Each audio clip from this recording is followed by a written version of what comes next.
Να. Κοίταξε, η αποκλειστική οικονομική ζώνη και η υφαλοκρηπίδα αφορούν στην άσκηση κυριαρχικού δικαιώματος. Να. Η αποκλειστική οικονομική ζώνη πρέπει το παράκτιο κράτος να την ανακηρύξει και να την οριοθετήσει με τα γειτονικά κράτη.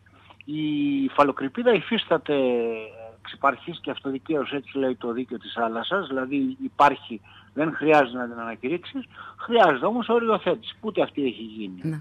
Η διαφορά με την υφαλοκρηπίδα ξεκίνησε με την Τουρκία από το 1973, όταν καταλήξαμε στο πρωτόκολλο της Βέρνης, με το οποίο είπαμε δεν θα γίνονται έρευνες στο Αιγαίο εάν δεν επιληθεί το θέμα της υφαλοκρηπίδας.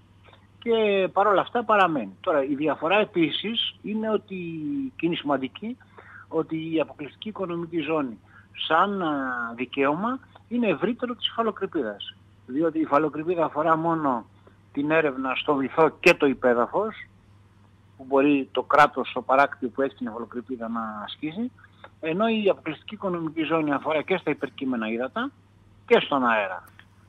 Η Τουρκία, κοιτάξτε, σε ό,τι αφορά το Αιγαίο επικαλείται μια θεωρία η οποία είναι ξεπερασμένη. Λέει ότι είναι η μη κλειστή θάλασσα και συνεπώς λέει ότι πρέπει να ορίσουμε την υφαλοκρηπίδα από ακτή σε ακτή. Τα νησιά λέει δεν έχουν υφαλοκρηπίδα και να φτάσουμε μέχρι τον 25ο μεσημβρινό και ανατολικά αυτού να είναι τουρκικά ύδατα που μέσα να είναι κλειστά τα ελληνικά νησιά και δυτικά να έχει ελληνική δικαιοδοσία.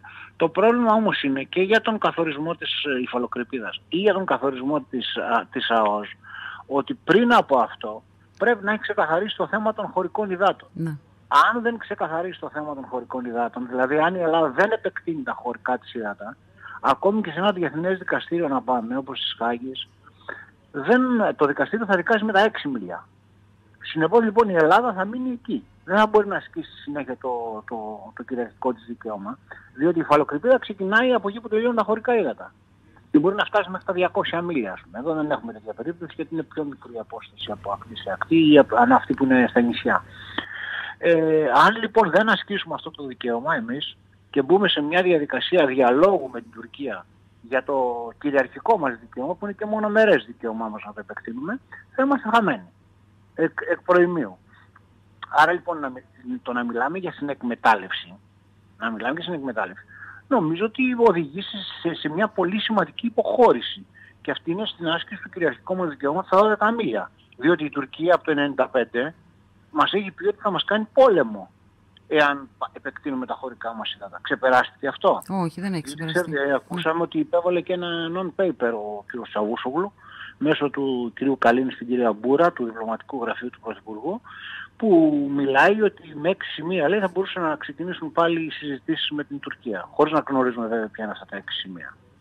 Αν λοιπόν η Τουρκία υπαναχωρήσει σε αυτό και μας επιτρέψει να επεκτείνουμε στα 12 μίλια, είναι ένα θέμα αυτό. Επίσης, τι γίνεται με τις γκρίζες ζώνες? Και γιατί λέω για τις γκρίζες ζώνες? Διότι τα νησάκια, τα οποία η Τουρκία τα θεωρεί ακαθορίστου κυριότητας, κάποια από τα νησιά, επηρεάζουν τον καθορισμό των θαλασσίων ζωνών. Δηλαδή η Τουρκία αποδέχεται πλέον ότι τα νησιά τα οποία από το 1996 θα έχει βάλει μέσα στο καθεστώς είναι ελληνικά. Αυτά λοιπόν αν ξεκαθαρίσουν μπορούμε να προχωρήσουμε σε διάλογο με την Τουρκία. Απλά να πούμε ότι στο παρελθόν είχαν γίνει κάποιες συζητήσεις, συγκεκριμένα το 2003 επί κυβερνήσεως του κ. Σιμίτη με Υπουργό Εξωτερικών τον Γιώργο Παπανδρέου, και είχαν καταλήξει σε μια συμφωνία η Ελλάδα και η Τουρκία, που δεν προχώρησε τελικά, γιατί προφανώς δεν θα μπορούσε να περάσει και εδώ από τα πολιτικά κόμματα, να γίνει επιλεκτική διαφοροποίηση ανά περιοχή. Δηλαδή σε κάποια σημεία να είναι 12 μίλια, σε άλλα σημεία να είναι 8, σε άλλα σημεία να είναι 6 κλπ. Ναι.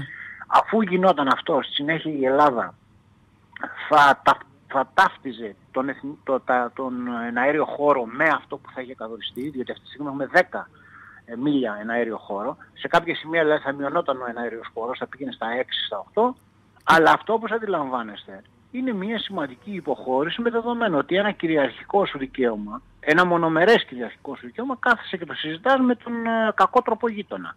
Αυτό είναι. Και η συνεκμετάλλευση στην οποία λέει και ένα μέρος του πολιτικού κόσμου, γιατί υπάρχει αυτή τη στιγμή ένα μέρος του πολιτικού κόσμου που έχει θετήσει αυτή την άποψη, της ακαδημαϊκής ελίτ κλπ. Τι σημαίνει συνεκμετάλλευση? Δηλαδή έχω ένα χωράφι το οποίο είναι δικό μου και έρχεται ο γείτονας και μου λέει ξέρεις, θα του κάνουμε συνεκμετάλλευση στο χωράφι, σε ελιές τις οποίες έχω, βάζουμε ένα συνεργείο μέσα, μαζεύει το λάδι και το μοιραζόμαστε.